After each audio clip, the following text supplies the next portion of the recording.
O Senhor esteja convosco. Ele está no meio de nós. Proclamação do Evangelho de Jesus Cristo, segundo Lucas.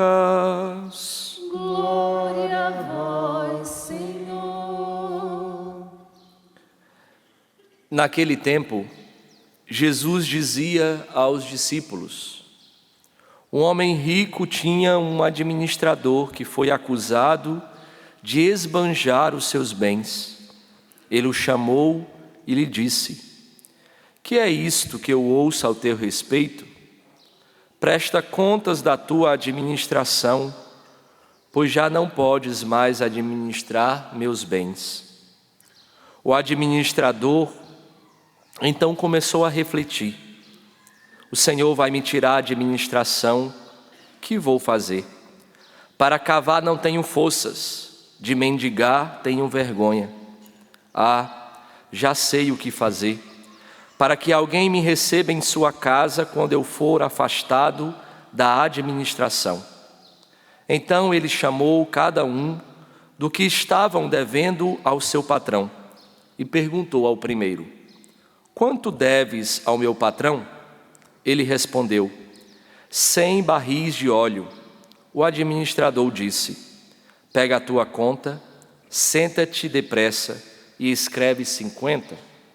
Depois ele perguntou a outro: e tu, quanto deves?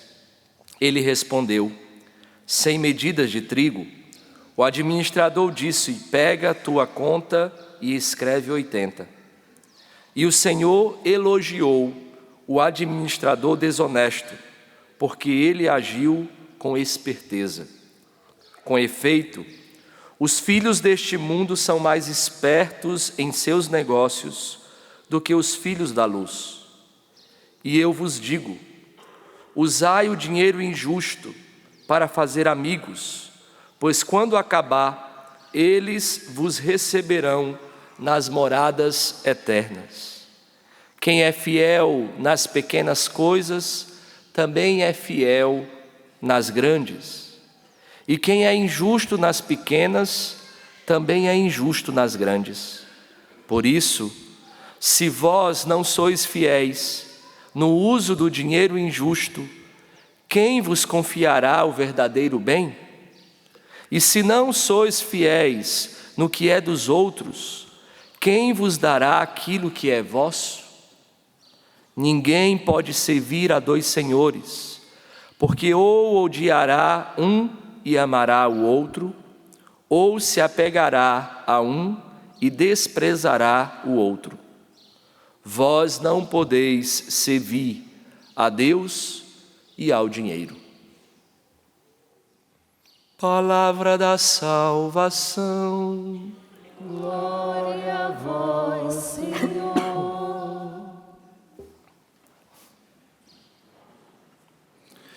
Meus caríssimos irmãos e irmãs, nós temos a alegria de nos reunirmos em torno deste altar para celebrarmos o 25º domingo do tempo comum. É necessário recordar qual é a finalidade do homem, o para que o homem foi feito. E a segunda leitura hoje nos recorda isso.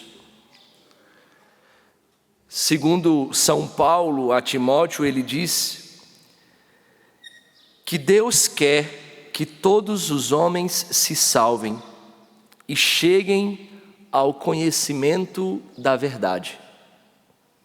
Nós fomos feitos para contemplar a verdade. Nós fomos feitos para contemplar o sumo bem, a bondade. Nós somos feitos para um dia estarmos face a face com Ele. Por isso, tudo que nós vivemos neste mundo valerá a pena se a finalidade daquilo para a qual nós fomos feitos estiver impregnados dentro de nós. Mas quando nós perdemos a finalidade, nós vivemos de qualquer jeito. Quando nós perdemos a finalidade para a qual nós fomos feitos, nós perdemos a nossa maneira de viver. E por isso, acontecem tantas feridas na nossa história. Veja, todas as vezes que nós nos machucamos uns com os outros, foi porque nós perdemos a nossa finalidade. Todas as vezes que nós nos ferimos no pecado, foi quando nós esquecemos que nós fomos feitos para contemplar a verdade, e a verdade é Ele, Cristo Jesus. A verdade para o católico não é subjetiva, não é a minha verdade. A verdade para o católico é objetiva, é uma pessoa. Ele mesmo disse que eu sou o caminho, a verdade e a vida. Por isso, nós nascemos para encontrar com Ele.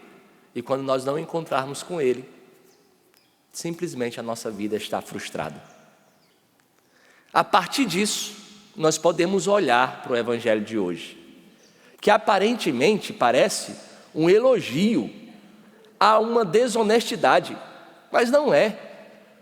Aqui nós não estamos elogiando a desonestidade do servo.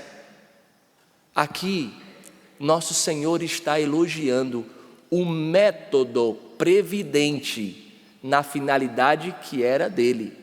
Veja, este servo esqueceu o porquê ele foi feito. E ele começou a ter ganâncias do mundo. Ele começou a ser alimentado pelas coisas do mundo. Por isso, cuidado, meus irmãos. Cuidado com a ganância. Cuidado com o alimento no mundo. Disse Jesus em um outro momento: nós estamos no mundo, mas nós não somos do mundo.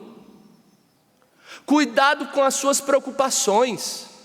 Às vezes, nós perdemos tanta energia à toa, preocupado apenas com as coisas que passam. Veja, nós estamos aqui no capítulo 16 do Evangelho de São Lucas, lembrando que o evangelista São Lucas é o evangelista da misericórdia.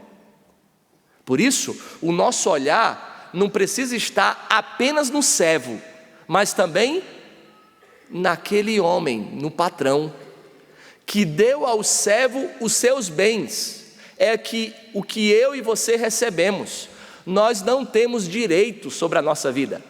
Padre, como é que pode? Você vem me dizer uma hora dessa da manhã que eu não tenho direito da minha vida. Você não tem direito sobre a sua vida, porque a sua vida pertence a Deus. Nós somos obras de Deus, nós não somos obras do acaso. Nós somos obras da vontade de Deus, a vontade de Deus nos escolheu, por isso nós não podemos viver de qualquer jeito. Mas veja, olhar para este servo, e o termo utilizado por Lucas é que o servo esbanjava. Ele utiliza esse mesmo termo naquela outra parábola do pai misericordioso, quando o filho pede a herança e esbanja a herança. O que é esbanjar? Olha, ele estava esbanjando daquilo que não era dele. São todas as vezes que nós lidamos com a nossa vida de qualquer jeito, sem a finalidade para a qual nós fomos feitos. Todas as vezes que nós vivermos de qualquer jeito, nós estamos esbanjando o bem que Deus nos deu. Deus nos deu a vida para ser agradável aos outros. Deus nos deu a vida para ser agradável a Ele, e sendo agradável a Ele, sendo agradável aos outros. Neste servo, nesse administrador infiel, desonesto, nós podemos olhar e ver o vício da preguiça.